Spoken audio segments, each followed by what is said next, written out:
अस्सलाम वालेकुम स्टूडेंट्स। एक सबसे बड़ा मसला ये आता है कि जब हम तैयारी के फेस में होते हैं तो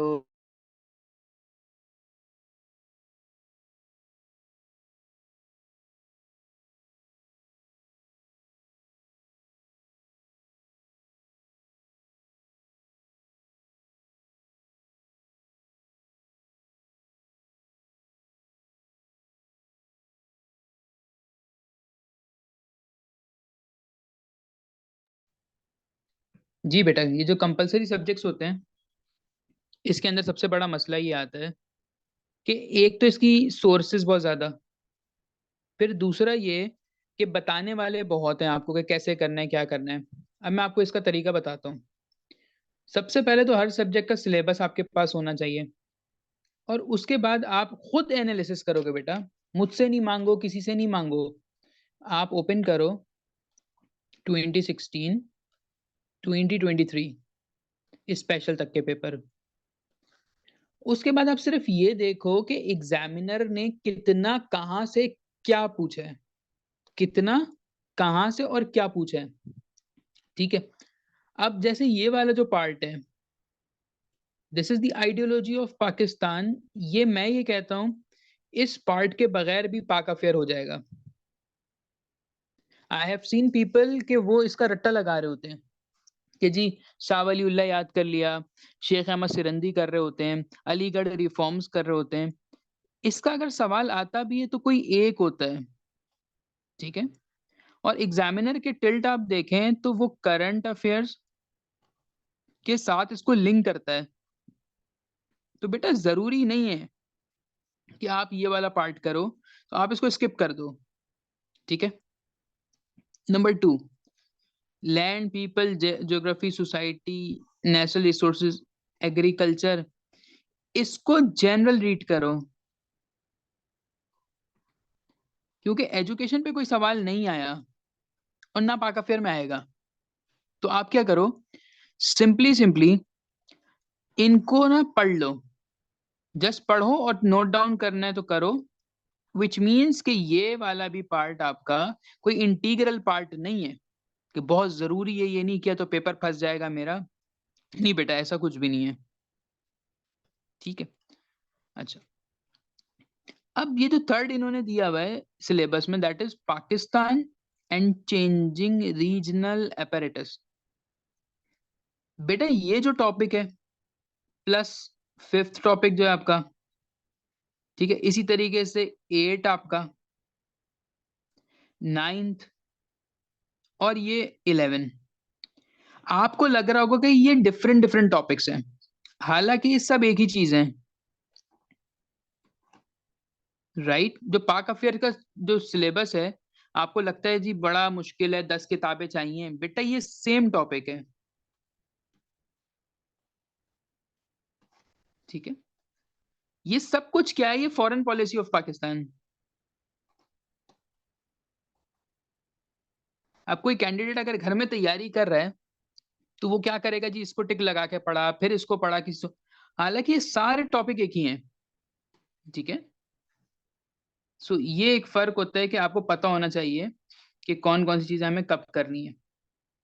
अच्छा, इसी तरीके से इसमें इसमें मैंने हाईलाइट किया हुआ है क्योंकि ये मेरे जाहिर अपना स्टफ है। तो जब भी मैं पढ़ता हूँ ना, मैं इस तरीके से चीजों को हाईलाइट कर देता हूँ।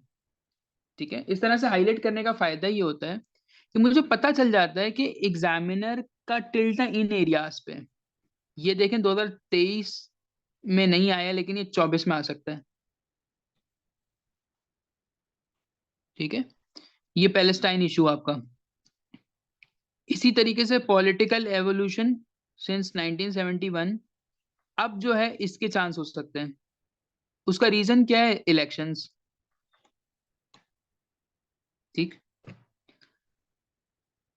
उसके बाद हाइड्रोपॉलिटिक्स चल रही है, मैंने उसको हाईलाइट किया हुआ है। इसी तरीके पाकिस्तान रिलेशन विद, ये अगेन फॉरेन पॉलिसी आ गया। तो इन शॉर्ट आपने अपने सिलेबस को ब्रेक डाउन करना है। ठीक है। जो जो सेम चीज है उनको आपने अलग करना है, जो डिफरेंट है जो कभी नहीं है उनको मार्क ही ना करें कि यार ये हमें जरूरी है या नहीं है।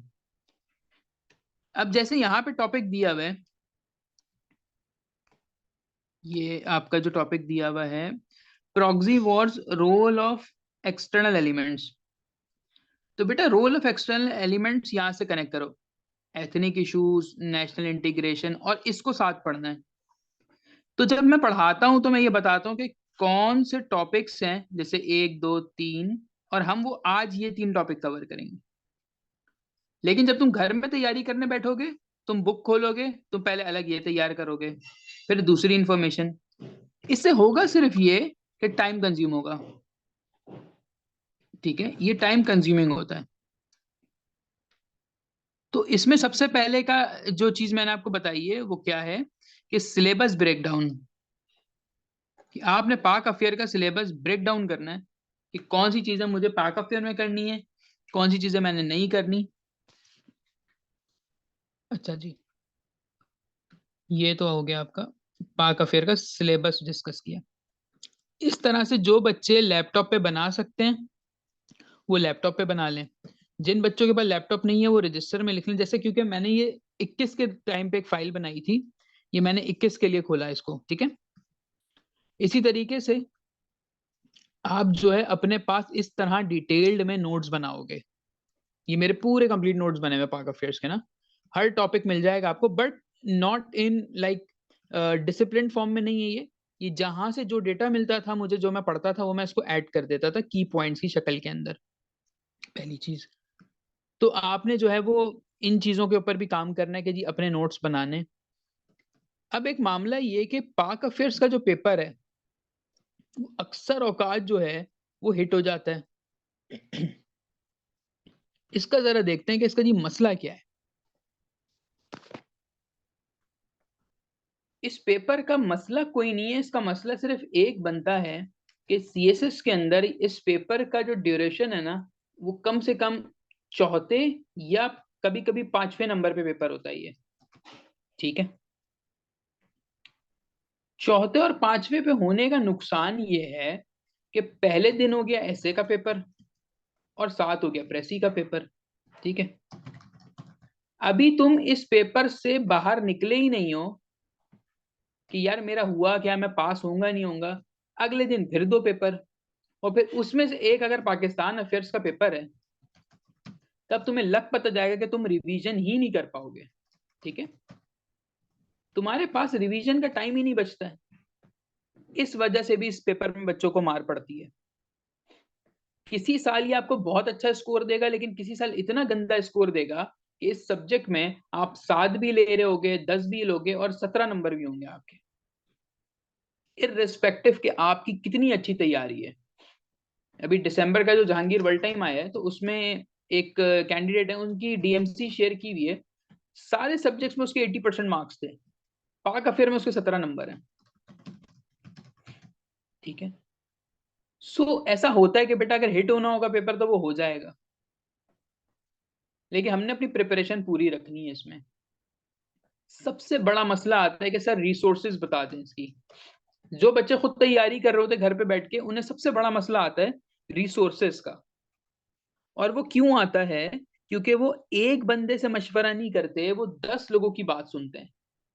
जब भी तुम 10 लोगों की बात सुनोगे, उनके परसेप्शन पे अपनी रियलिटी को बनाओगे, तुम कंफ्यूज ही रहोगे। कोई तुम्हें आके बोल देगा रोजाना डॉन पढ़ो, कोई कहेगा जी ये शमशाद साहब की किताब ले लें, कोई जी सईद बट की किताब ले लें, बस किताबें लेते जाओ। बेटा it is of no use. मुझसे कितने बच्चे पीडीएफ में चीजें मांगते हैं, बेटा ये बेकार है ये सारी चीजें। जब तक तुम्हारे पास स्ट्रीमलाइन प्लान नहीं होगा, तुम कुछ कर ही नहीं सकते। प्लान इसमें ये है कि जाहिर है हम में से किसी ने भी पाकिस्तान अफेयर्स में मास्टर्स नहीं किया हुआ। ठीक है, हमने एक सादी सादी पाक अफेयर पढ़ी है एफएससी के अंदर, वही कॉन्सेप्ट्स होते हैं, बट नाउ डिफरेंट होराइजन से, डिफरेंट डायमेंशन से उसे देखा जाता है। सबसे पहली चीज ये करनी है कि आपको एक यूट्यूब चैनल जो है, कोई भी, ये उनके लिए जो कि घर पे तैयारी करेंगे, ये उनके लिए पूरा मैं एक लेआउट बता रहा हूँ कि वो कैसे करना है। एक यूट्यूब चैनल जिसके ऊपर 20-25 वीडियोस हों पाक अफेयर्स की, वो आप खुद से ढूंढ के अपने पास रख लें, और कोई एक बुक परचेज करो। ठीक है, मैं जाहिर है क्योंकि थोड़ा सा अलग वे में तैयारी करता हूँ उसकी, तो एक किताब है Pakistan a new history, Pakistan a new history ये बुक है और ये आइन टलबॉट की किताब है। अब ये किताब बहुत आसान है, मतलब आसान ही ना हुए कि समझ भी आ रही है और छोटी भी है, तो मैंने पढ़ ली, मेरी आसानी हो गई और उसमें अच्छी बातें लिखी हुई हैं जो मैंने अपने पेपर में कोट कर दी। एक तो ये हो गया। दूसरा ये कि Pakistan affairs is overlapping with current affairs. ठीक है, ये सब्जेक्ट तुम्हारा करंट अफेयर्स के साथ साथ चलता है, तो तुम क्या करोगे कि इसके लिए मैगजीन्स रिकमेंडेड हैं। ठीक है, जैसे वर्ल्ड टाइम्स का मैगजीन आया ना दिसंबर का, आपने वो खोला, कम से कम 2 से 3 टॉपिक तुम्हारे वहां तैयार हो जाएंगे मैगजीन पढ़ने के बाद। ठीक है, एंड फोर्थ क्या है आपके पास कि आप इवेल्युएशंस कराएं अपनी सवाल अटेम्प्ट करने के बाद। बस, कोई 4 किताबें नहीं, कोई ट्रैक टू पाकिस्तान नहीं, कोई मर्डर ऑफ हिस्ट्री नहीं, ये आपके पास होना चाहिए आपका लेआउट। अच्छा जी, अब एक किताब है के अजीज की, मर्डर ऑफ हिस्ट्री। ये वाली जो किताब है ये पढ़ने में अपना नॉलेज ब्रॉड करने के लिए तो ठीक है, लेकिन रिकमेंडेड नहीं है फॉर सीएसएस। अब कोई आपको अगर इस तरह की सजेशन दे दे कि भाई आप जो है वो ये किताब ले लें और ये वाली बुक पढ़ लें, आप नहीं कर सकते, क्योंकि इसमें उसने थोड़ी सी ऐसी बातें की हुई हैं जो हमारे नैरेटिव की नहीं होती। सही है, तो एक ये मसला आता है बेटा हमारे साथ कि हमारे पास गाइडेंस की कमी होती है। बात समझ में आती है? सो अपनी रिसोर्सेज को लिमिटेड करें। ये मैंने आपको रिसोर्सेज बता दी कि आपने सो किस तरीके से सारी चीजों को लेकर चलना है।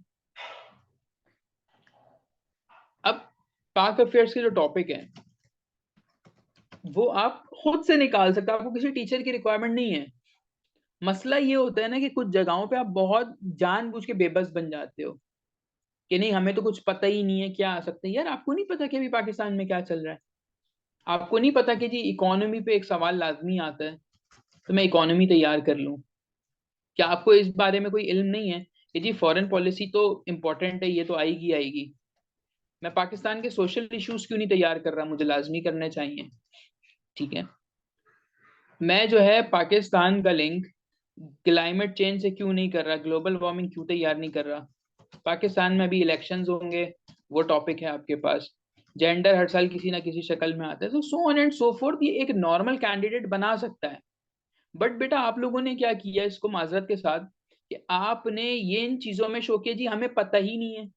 एक कैंडिडेट का मैसेज आता है कि सर मेरे ऑप्शनल्स आप बता दें, सर ऑप्शनल सिलेक्ट कर लें, विच शोज कि आपको अपने ऊपर कॉन्फिडेंस ही नहीं है।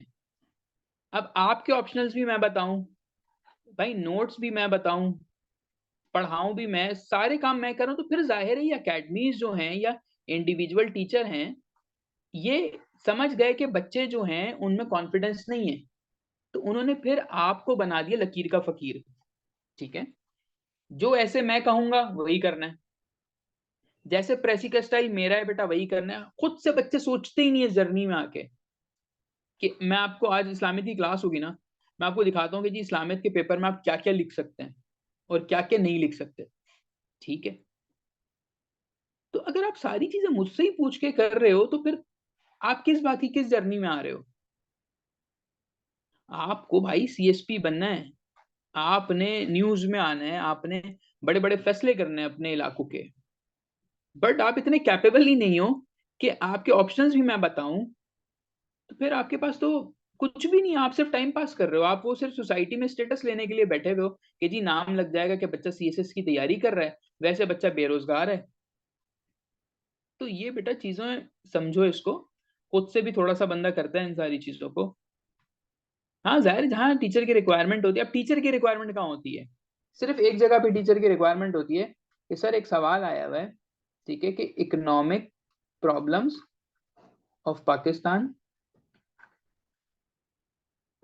ठीक है, सजेस्ट रेमेडियल मेजर्स।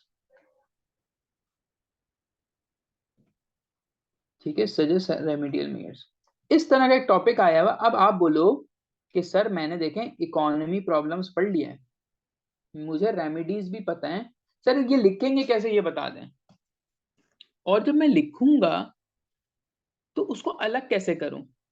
ठीक है, पहले तो देखते हैं कि इकोनॉमी का जनरल जो वे है ना, जनरल पैटर्न इसका जो है, जनरल पैटर्न इसका क्या है आपके पास। नंबर 1 इंट्रोडक्शन देते हो आप, ठीक है। नंबर 2 पे आप थोड़ी सी हिस्ट्री वगैरह बताते हैं। थर्ड पे आप फौरन आ जाते हैं जी economic problems of Pakistan. Fourth पे आप बता देंगे जी इम्पैक्ट। फिफ्थ पे आ जाएंगे आप सजेशंस। ये इसका एक नॉर्मल पैटर्न। लेकिन क्या कभी सोचा कि यही बातें तो हर किसी को पता है, 10,000 कैंडिडेट हैं, उन सबको ये बात पता है, जो तुम्हें प्रॉब्लम्स पता है वही उन्हें पता है, सजेशंस भी वो वही देंगे, इम्पैक्ट भी वही है, हिस्ट्री भी हमारी चेंज नहीं हुई। तो एग्जामिनर किस बेस पे डिसाइड करता है कि इसको मैं 6 दूंगा एक सवाल में और अगले को मैं 10 दूंगा। कभी सोचा इस बात को कि एग्जामिनर जो है वो क्यों किसी को 55 भी देता है। मुझे जैसे इन्होंने पाक अफेयर में 56 मार्क्स दिए हैं, ठीक है, मेरे ही किसी और ईयर में किसी स्टूडेंट को उन्होंने 33 दिए होंगे, किसी को उन्होंने 75 भी दिए होंगे, राइट, वो अपनी मर्जी। लेकिन मेरे 56 में और उसके 75 में ऐसा क्या डिफरेंस होगा, क्योंकि मुझे भी इकोनॉमिक प्रॉब्लम्स पता है, मुझे भी सोल्यूशन पता है, उसे भी पता है, मुझे भी पता है, इस 33 वाले को भी पता था। तो अगर मैं नाम दे दूं कि भाई एक्स, वाई और जेड, तीनों के पास same data, same knowledge, pattern, हर चीज है, तो क्या चीज ऐसी है जो कि आपको स्टैंड आउट बनाती है। प्लीज जरा लिखिएगा चैट पे कि आपको क्या लगता है।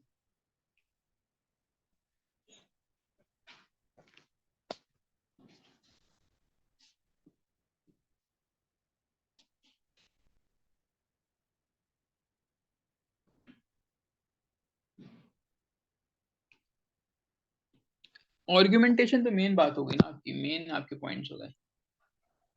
Paper presentation with good examples, headline, good presentation, quotation.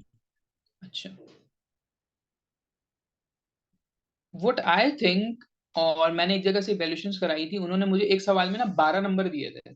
12 बहुत होते हैं सीएसएस में, 12 नंबर सीएसएस के अंदर ना काफी कहलाते हैं आपके पास एक सवाल में, ठीक है।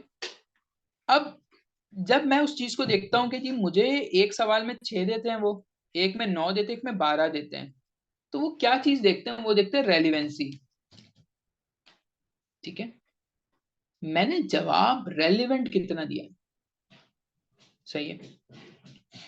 अब देखो इंट्रोडक्शन सब देंगे, इंट्रोडक्शन के बाद जो हिस्ट्री है वो भी सब देते हैं। नाउ मैं एग्जामिनर के लिए आसानी कितनी करता हूँ बेटा, यहाँ पे आता है फ्लो चार्ट। मैं अपने पेपर में फ्लो चार्ट ज्यादा बनाता हूँ, मैं भी आपको एक सवाल पे बताता भी हूँ ये कैसे होता है। फ्लो चार्ट के बाद सॉर्ट ऑफ ब्लॉक डायग्राम्स, ठीक है, ब्लॉक डायग्राम्स ऐड की। फिर हमने बात कर ली कि जी इकोनॉमिक चैलेंजेस की। अब इकोनॉमिक चैलेंजेस लिखते हुए मैं आपको बता दूं कि मैं इसके अंदर एग्जाम्पल्स किधर से दूंगा, ठीक है। एक ये मैं बात अभी समझाता हूँ आपको, ये पूरे सवाल में कराता हूँ आपको। उसके बाद इम्पैक्ट्स आ जाएंगे, उसके बाद हम आ जाएंगे सजेशंस पे, ठीक है, और फिर कंक्लूजन आ जाएगा। ओके, अब जब मैं हिस्ट्री पे आया ना, तो हिस्ट्री को मैंने ऐसे लिखा कि एग्जामिनर को एक ग्लैंस में पता चल जाए कि पाकिस्तान की हिस्ट्री क्या है, राइट। और ये वाला जो कैंडिडेट है, इसने हिस्ट्री पे 4 पैराग्राफ लिख दिए। भाई 4 ही बनेंगे ना, अगर तुम 1947 से शुरू करोगे और बताते भी रहोगे तो अच्छा खासा तुम्हें लिखना पड़ेगा, ठीक है। लेकिन अगर मैं हिस्ट्री को इस तरह से बताऊं, बॉक्स बना के, era, GDP growth, comparison with India and Bangladesh, मैंने कुछ लिखा नहीं बेटा, मैंने 4 बॉक्सेस बना दिए और यूं करके डब्बा बना दिया। तो फर्स्ट चीज मैंने क्या की कि एग्जामिनर के लिए आसानी कर दी हिस्ट्री में ही। और उसके बाद मैंने क्या किया कि इसको एक्सप्लेन कर दिया इस बॉक्स को कि देखें पाकिस्तान वाज वे अहेड। पहले पाकिस्तान बहुत आगे था, लेकिन उसके बाद जी बांग्लादेश ने तरक्की कर ली, फिर इंडिया ने तरक्की कर ली, हमारी कुछ पॉलिसीज गलत हुई और इसको छोटा सा करके मैंने बना दिया। अब एग्जामिनर को पता चल गया कि जी ये इसने हिस्ट्री बता दी इसमें। उसके बाद आता है मेरे पास किसी भी चीज का फ्लो चार्ट। अब मैंने जिसके अंदर बता दिया कि जी हमारा डेट साइकिल है। अच्छा, डेट साइकिल में क्या होता है, हम किसी से पैसे लेते हैं एक इदारे से, वो दूसरे को देते हैं, दूसरे का कर्जा मांगने के लिए टाइम आता है तो हम पहले से लेके जमा करवाते हैं। तो हम इस तरह की कोई सर्किल, कोई साइकिल देते हैं वहां पे, और फिर उसको डिफाइन करते हैं। बात समझ में आती है?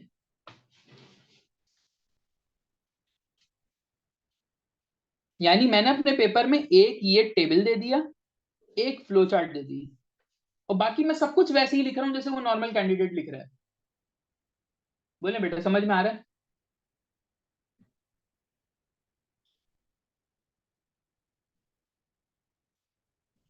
ओके। प्लस मेरी जो हेडिंग होगी ना, वो थोड़ी सी बड़ी होगी।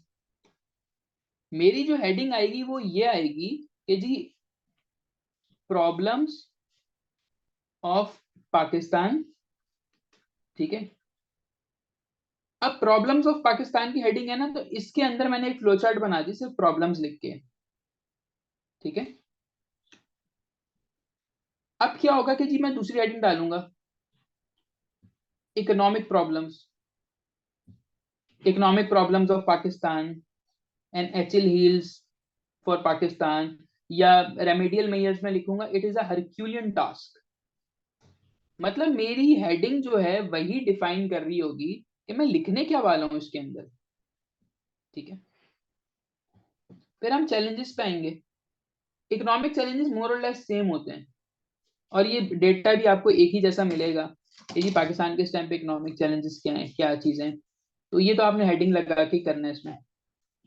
लेकिन इसमें एक जो चीज ऐड करनी है, that is your book reference. ठीक है। अब मसला ये आता है, बच्चे कहते हैं कि हमने अपने सवाल को अच्छा भी बनाना है, लेकिन वो ये कहते हैं हमें पढ़ना नहीं है। तो मैंने आपको बताया कि एक कैंडिडेट बेटा ऐसे अटेम्प्ट करता है, इंट्रोडक्शन, हिस्ट्री, इकोनॉमिक प्रॉब्लम्स, ये सब कुछ। और एक कैंडिडेट क्या कर रहा है, एक पैराग्राफ लिखते हुए। अब देखिएगा मैं एक पैराग्राफ लिखता हूँ।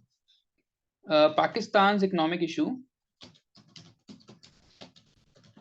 सबसे बड़ा मसला ये है जीडीपी टू टैक्स रेशियो। ठीक है। अब मैं इसके ऊपर पैराग्राफ बिल्ड कर रहा हूं तो मैं ये लिखता हूं कि आपको भी पता है कि पाकिस्तान में ना कम लोग जो है वो टैक्स पे करते हैं। Pakistan has low number of tax payers. इस तरह की हम बातें करेंगे और जनरलाइज करके हम इसको खत्म करेंगे। ठीक है। But on the other hand, एक बंदा अपने पेपर में इस तरह से लिखता है इसको कि जी पाकिस्तान जो है is facing issues of low GDP to tax ratio. ठीक है। और इसके बाद वो लिखता है as per Ruchir Sharma, as per Ruchir Sharma, इनकी किताब का नाम लिखेंगे, 10 rules of a successful nation. ये पूरा आप लिखेंगे और आप बताएंगे कि वो कहती हैं कि कम से कम 15% ऑफ जीडीपी होना चाहिए। ठीक है। आप बोलेंगे कि भी 15% ऑफ जीडीपी होना चाहिए, लेकिन पाकिस्तान का जो लाया करता है वो 8 to 12 के बीच में होता है। ठीक है। विच मीन्स कि हमारा टैक्स कलेक्शन कम है। और on the other hand Scandinavian nation जो हैं उनका टैक्स कलेक्शन अप टू 40% है। That's why they are happily developing. Developed states है ना सारी की सारी, हैप्पीली डेवलपमेंट है, क्राइम नहीं है वहां पे, बेहतरीन चल रहा है मामला, उनकी इकोनॉमी भी अच्छी है। राइट। तो अब मुझे बताइए, अगर ये बातें मैं जनरल करूं कि जी पाकिस्तान में ये मसला है वो मसला है, तो ये तो सभी कर रहे हैं। लेकिन मैंने सिर्फ एक चीज का इजाफा कर दिया कि एक किताब से बात कनेक्ट कर दी। तो मुझे बताइए कि जी ये वन वाला जो है उसको एग्जामिनर नंबर ज्यादा देगा या सेकंड वाले को? It's obvious. कि उसको पता है कि इसके पास नॉलेज है, he has read the book, right. तो ये चीज है कि यहां आपको बेनिफिट मिलता है। तो अगर आप फिर सवाल देखें तो जी, एक टेबल भी है, एक साइकिल भी बनी हुई है, कुछ अच्छी हेडिंग्स भी हैं, और प्लस मैंने यहाँ पे बुक के रेफरेंस डाला हुआ है, राइट। अच्छा, अब ये हो गया बुक। मैं एक एक चीज कर रहा हूं ताकि आपका सवाल जो है वो डाइवर्स लगे। ऐसा ना हो कि जी पैराग्राफ पैराग्राफ भरे हुए इस बच्चे ने और इसको कुछ नहीं आता, ठीक है। अच्छा, फिर और आपने अपनी अगर नॉलेज फ्लॉन्ट करनी है तो आप इसमें दिखाएंगे कि करंट आईएमएफ जो है, IMF is equal to East India company. आप बताएंगे कि जी आईएमएफ क्या करता है, एंड आप उसको लिंक करेंगे similarly east India company has exploited resources of सब कॉन्टिनेंट। और उसके अंदर आप लिखेंगे कि इन्होंने कहा था कि आप ऑयल मैन्युफैक्चर नहीं करेंगे, आप ऑयल जो है कहां से लेंगे, आप यूके से लेंगे, ठीक है। Now compare it with IMF, कि आईएमएफ आप पे क्या लगाते हैं, रिस्ट्रिक्शंस लगाता है। वो रिस्ट्रिक्शंस लगाता है कि आप मैन्युफैक्चर नहीं करें, आप हमारे हिसाब से चलें, subsidies. So you need to compare and contrast East India Company with IMF. सो ये शो करता है कि कैंडिडेट के पास हिस्ट्री का भी इसको पता है, इसने करंट से चीजें लिंक भी कर दी हैं, और पेपर डाइवर्स बन जाएगा। पॉइंट क्लियर होता है?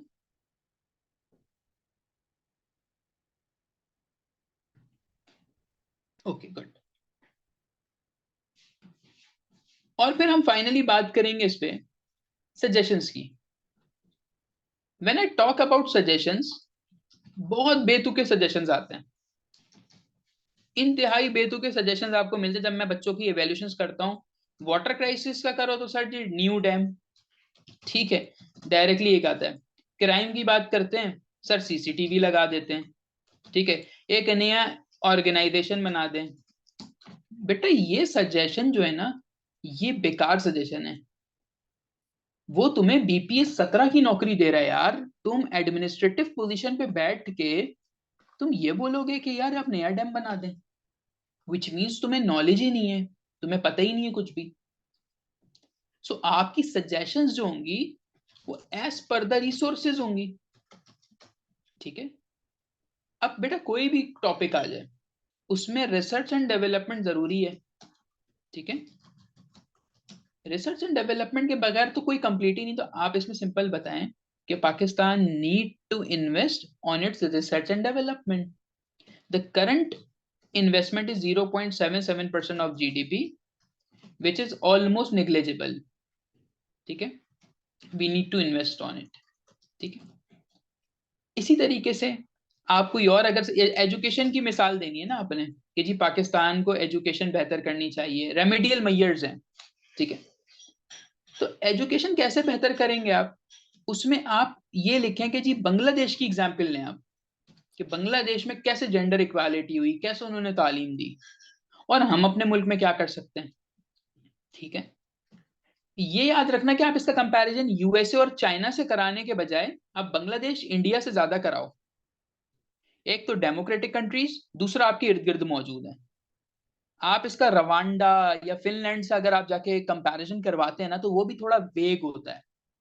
एक यूरोप से करवा रहे हैं, एक अफ्रीका, नो, कोशिश करें करीब करीब के कंट्रीज से आप कंपैरिजन करवाएं पाकिस्तान का,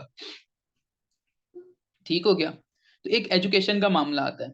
फिर दूसरा होता है कि सर एक इदारा बन जाए, इदारा नहीं बनाए, आप ये बोलें जी चेक एंड बैलेंसेस, ठीक है, चेक एंड बैलेंसेस की प्रॉपर हो, प्रॉपरली चेक एंड बैलेंसेस हो। अब वो कैसे हो सकता है, डिजिटलाइज कर दें चीजों को। सर कैसे डिजिटलाइज कर दें, जैसे इंडिया में हो रहा है, ठीक है। इंडिया में क्या हुआ है कि ऐप बना दी, नादरा, ट्रैफिक चालान, हर कुछ उन्होंने वाया ऐप कर दिया ताकि करप्शन का एलिमेंट खत्म हो जाए, ठीक है। इसी तरीके से फोर्थ आ जाएगा अवेयरनेस बाय मीडिया। मीडिया कैसे अवेयरनेस देगा, भाई एडवर्टाइजमेंट चल रहा है वो, इसी तरीके से आपके अखबारों में लिखा होता है से नो टू करप्शन, वहां लिखा हो सकता है कि जी से नो टू जेंडर डिस्पैरिटी, ठीक है, या ये लिख दें जी सेव वाटर, कुछ भी कर सकते हैं। तो आपकी जो भी चीजें होंगी ना वो एज पर पाकिस्तान और लिमिटेड रिसोर्सेज में होंगी। लेकिन मैं ये बोल दूं नया डैम बनाओ तो भाई आपको नहीं पता कि 10 अरब का खर्चा आएगा। सीसीटीवी में आपको नहीं पता कि सीसीटीवी लगाने का जो कॉन्ट्रैक्ट है किसको देना है, कितना महंगा होगा, ठीक है। एक नई ऑर्गेनाइजेशन बनाएंगे तो चलाएगा कौन। सो एक सवाल को डाइवर्स बनाना है, you need to add these things. अगर तुम ये नहीं कर रहे तो तुम फिर उसी जनरल कैटेगरी में लाए कर रहे हो कि जिसमें तुम्हें हर सवाल में 6 नंबर मिले, ये एग्जामिनर को पसंद ही ना आए तो वो कम नंबर दे दे तुम्हें। बाज औकात अगर तुम्हारा पेपर अच्छा नहीं होता तो वो एमसीक्यूज को भी नहीं मानते। जिस बच्चे के 17 नंबर आए हैं उसकी एलोकेशन हुई हुई है, वो कह रहा है यार मेरे 10 तो तकरीबन एमसीक्यूज ठीक थे। सो बेटा ये बहुत सारी चीजें मैटर करती हैं, आपने स्टैंड आउट होना होता है। मेरे पास रेगुलर तकरीबन 10-12 बच्चों की इवेल्यूशन आ रही होती हैं और मैं उनको ये चीजें हाईलाइट कर रहा होता हूँ कि तुम्हारे सवाल में ये मिसिंग है, ऐसे ऐड करो। अच्छा इसमें एक चीज रह गई कोटेशन, कोई एक कोटेशन रिलेटेड टू इकोनॉमी डाल दो, बीच में कहीं पे फिक्स कर दो। देखो एक सवाल में मैंने ये सब कर दिया और यही चीज मैं सिखाऊंगा आपको। मैंने आपको ये नोट्स दिखाए ना अपने, देखिएगा ये फाइनल नोट्स ये मैंने शेयर किए थे ना, ये मेरे कंप्लीट नोट्स हैं पाक अफेयर्स और करंट अफेयर्स के। अब इसमें क्या होगा कि मैंने की पॉइंट्स लिखे हुए हैं, अच्छी अच्छी लाइंस लिखी हुई हैं, और जाहिर है ये मेरे अपनी अपनी चीज है जिससे मैंने तैयारी की, मुझे बड़ा फायदा हुआ इनको पढ़ के। तो मैं आपको बताऊंगा कि नोट्स कैसे बनाए जाते हैं, क्या ऐड करना है इसमें, ठीक है। सो लास्ट 1 मिनट अगर किसी का कोई सवाल है तो बिल्कुल पूछ लें, फिर हम क्लास खत्म